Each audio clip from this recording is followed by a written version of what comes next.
और ऑपरेशन सिंदूर पर इस वक्त की सबसे बड़ी खबर यह है कि आगे भी ऑपरेशन जारी रह सकता है। जी हां, सूत्रों के हवाले से यह खबर आ रही है जहां आतंकी ठिकाने पर और एक्शन हो सकता है। भारत के रडार पर कई और आतंकी ठिकाने हैं। शुरुआती एक्शन में 9 ठिकाने तबाह कर दिए गए हैं। तो आप ये देखिए, ऑपरेशन सिंदूर के तहत जहां बीती रात 1:05 से ये ऑपरेशन सिंदूर ने अपना टारगेट फिक्स किया और रात के 1:25 के अंदर 20 मिनट के अंदर 9 ठिकानों को नेस्तनाबूद कर दिया गया। जब सुबह हुई तो पूरा मंजर सामने नजर आया कि कितना बड़ा नुकसान पाकिस्तान को हुआ है और सर पकड़कर बैठ गए पाकिस्तानी कि करें तो करें क्या। उसके बाद कचरों में कहीं जाके उन्होंने किस तरह से लाशें निकाली वो भी हमने आपको तस्वीरें दिखाई। तो एक तरह से वो पाकिस्तान, वो अड्डे हमने तबाह किए जहां पे आतंकियों को ट्रेनिंग दी जाती है, जहां उनका ब्रेन वॉश किया जाता है, जहां से वो पूरी प्लानिंग करते हैं कि पाकिस्तान की किस तरह हिंदुस्तान पर हमला किया जाए, किस तरह मासूम लोगों को मारा जाए और किस तरह गिदड़ भक्तियां वो वहां पर बैठ के पूरी जो कहानी रचते हैं। उन ठिकानों को ऑपरेशन सिंदूर के तहत टारगेट किया गया और 9 ठिकानों को नेस्तनाबूद कर दिया गया। अपनी सरजमी पर रहते हुए हमने पाकिस्तान के उन 9 ठिकानों को तबाह किया, मिट्टी में मिला दिया, खाक में मिला दिया। उसके बाद भी ये खबर है और जो बहुत बड़ी इस समय की जानकारी मिल रही है सूत्रों के हवाले से कि 9 ठिकाने तबाह किए जाने के बाद भी शुरुआती एक्शन में ऑपरेशन सिंदूर के बाद भारत के रडार पर अभी पाकिस्तान में कई और आतंकी ठिकाने हैं और ऑपरेशन सिंदूर के तहत और एक्शन अभी पाकिस्तान के आतंकी ठिकानों पर किया जा सकता है।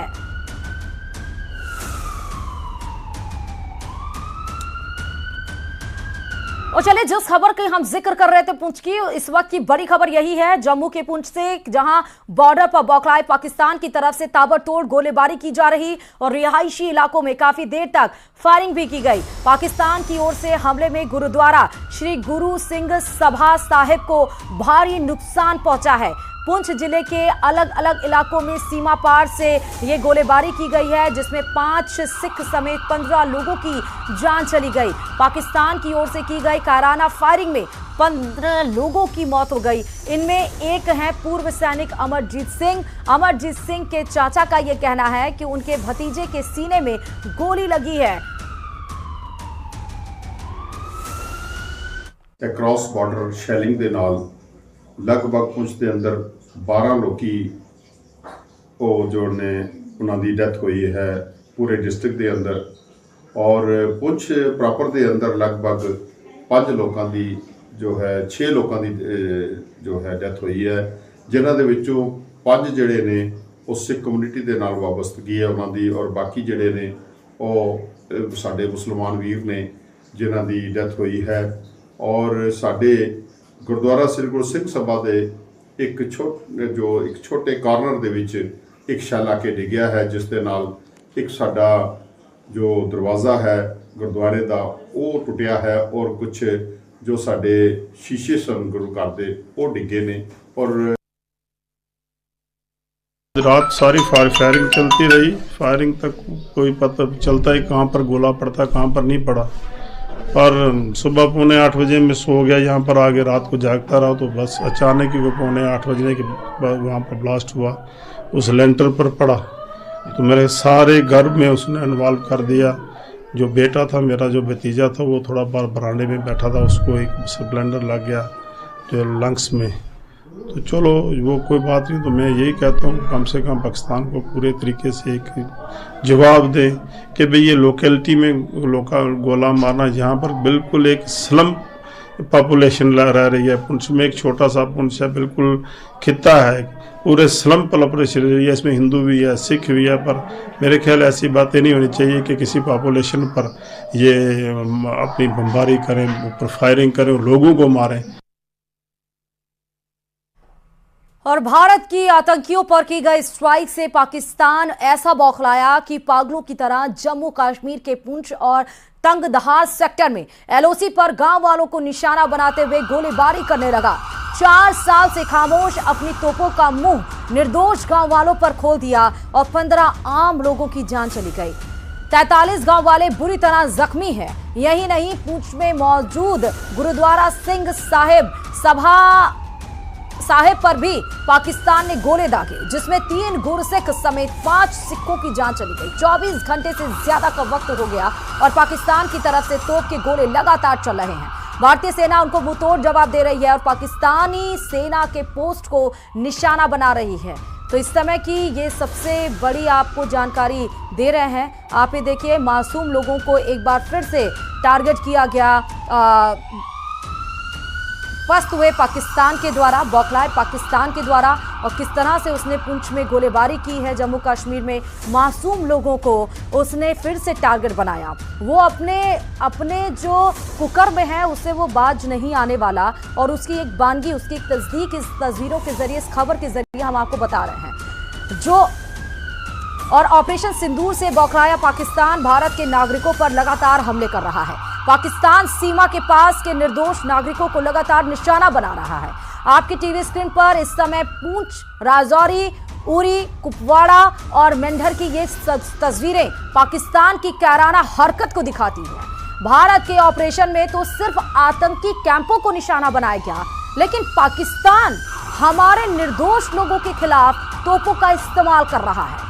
और इसके पहले पहलगाम में 22 अप्रैल को भी हमारे मासूम निर्दोष लोगों को निशाना बनाया गया, और उसके बाद हमने तुम्हारे जो आतंकी ठिकाने हैं उनको टारगेट करके उनको खाक में मिला दिया। लेकिन एक बार फिर से पाकिस्तान ने ये प्रूव कर दिया है कि वो अगर निशाना बनाएगा तो वो मासूम लोगों को ही बनाएगा, क्योंकि इसकी सोच में ही आतंक भरा हुआ है। और ऑपरेशन सिंदूर के बाद पाकिस्तान बौखलाया हुआ है। जम्मू कश्मीर में एलओसी के पास पुंछ और राजौरी में लगातार निर्दोष गांव वालों को निशाना बना रहा है। देखिए, मासूम लोगों को, और उसके बाद भी अभी आपने सुना एक सिख को जिसके भतीजे को गोली लगी है, वो कह रहे हैं कि एक मासूम, एक स्लम एरिया जहां सिख हैं, जहां सभी समुदाय के लोग हैं, उनको निशाना बनाया जा रहा है।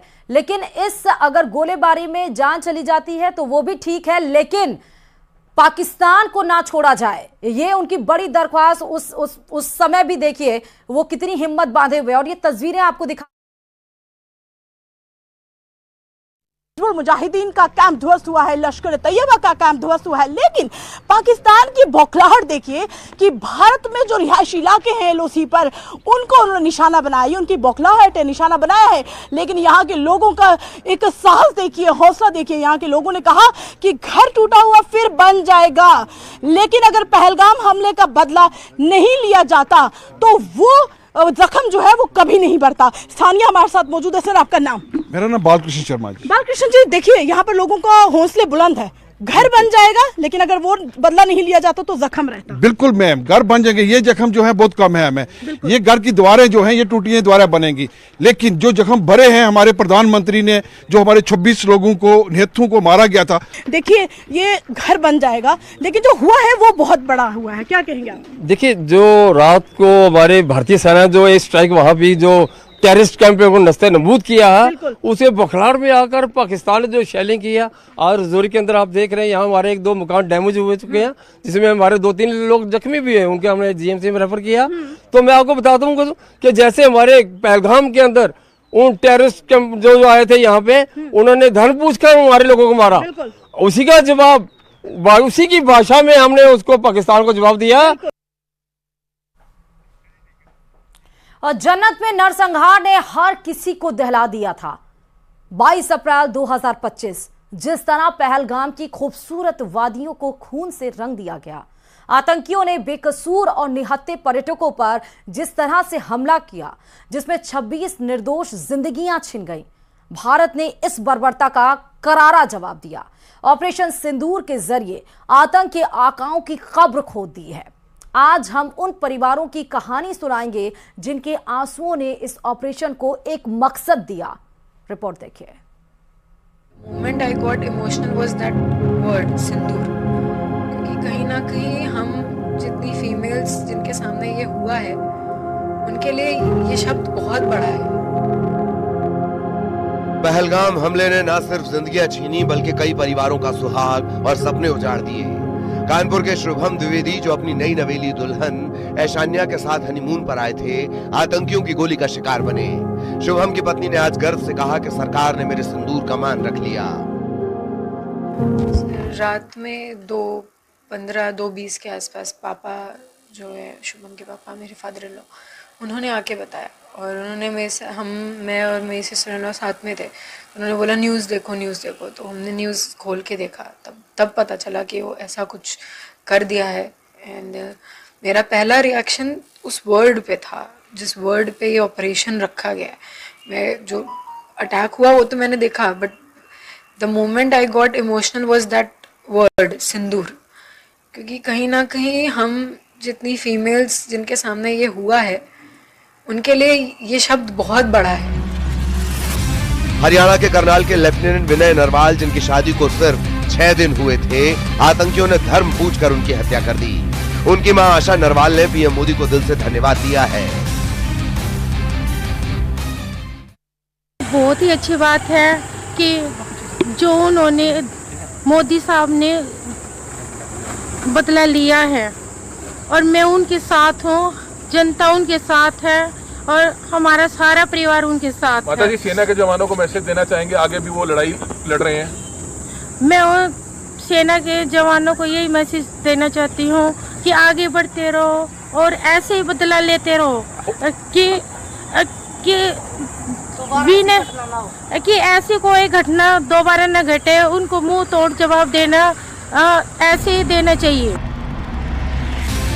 इंदौर के सुशील नथनियाल का परिवार भी इसी पल का इंतजार कर रहा था कि जब सेना अपने शौर्य का परिचय देगी और कायरों को उनके बिल में घुस कर मारेगी। जरूरी है और ये भी जरूरी है कि जो उनको सिखा रहा है जो भी असली लोग हैं उनको दुनिया में जीने का हक नहीं है। मतलब उनके जो सरगना है जो भी है उनको सिखा रहा, वो सिर्फ जो भी थे वो सिर्फ छोटे छोटे बच्चे थे, वो पूरी कौम को बर्बाद कर रहे हैं। ये नहीं समझ रहे वो खुद की भी कौम को बर्बाद कर रहे हैं। गुजरात के भावनगर के पिता पुत्र यतीश और सुमित परमार, महाराष्ट्र के संजय लेले और पुणे के संतोष जगदाले, इन सभी की कहानियां एक जैसी हैं। आतंकियों ने न सिर्फ उनकी जिंदगियां छीनी बल्कि उनके परिवारों का भविष्य भी अंधेरे में डुबो दिया, जिससे ऑपरेशन सिंदूर ने सुकून पहुंचाया है। भारतीय सेना ने रात को 2 बजे जो एयर स्ट्राइक किए, पाकिस्तान के जो आतंकी सेंटर है उन पर हमला किया है, तो मैं खुशी करता हूँ। मुझे गर्व हो रहा है कि भारतीय सेना ने और मोदी साहब ने जो बोली कही थी वो आज सच करके दिखाई और पाकिस्तान पर हमला किया और हमारी जो बापूजी और मेरा भाई है उनके दिव्य आत्मा को शांति मिलेगी। खुश हूँ कार्रवाई देख के, लेकिन इतना ही बोलूँगा कि ये इकलौती कार्रवाई नहीं होनी चाहिए। ऐसे कंटिन्यू अटैक्स उन पे होने चाहिए, तभी वो सुधरने वालों में से तो है नहीं, क्योंकि पहली 2 बार भी हमने उन पर अटैक किया था, मतलब रिप्लाई दिया था, खुद से अटैक नहीं किया था, तो तभी भी उन्होंने हिम्मत करी तीसरी बार अटैक करने की। तो इस बार उन पर ऐसा अटैक होना चाहिए कि चौथा अटैक करने के लिए वो बचना ही नहीं चाहिए। जो हमारी सरकार है जो हर स्त्री को बहन बोलता है, तो उनके पतियों को छीना गया था, तो उनका सिंदूर छीना गया था, शायद इसी की वजह से उन्होंने वो नाम रखा होगा। ये नाम पढ़ के तो हम बहुत रो रहे थे सुबह, और मुझे लगता है कि जो मेरे पिताजी का या फिर जितने भी उधर बच्चे थे उन सबके पिताजी और जितनी भी औरतें थे उनके पतियों का जो मतलब जान ली गई, तो उनका ये मरण जो था वो वेस्ट नहीं हुआ। और मुझे लगता है ये उनके लिए आज सच में दी गई एक श्रद्धांजलि है जो भारत ने एयर स्ट्राइक करके की है। पहलगाम के स्थानीय खच्चर चालक आदिल हुसैन ने सैलानियों को बचाने की कोशिश में अपनी जान गंवाई। और चलिए इसी के साथ ही इस बुलेटिन में फिलहाल अभी के लिए इतना ही। देखते रहिए न्यूज़ 18 राजस्थान।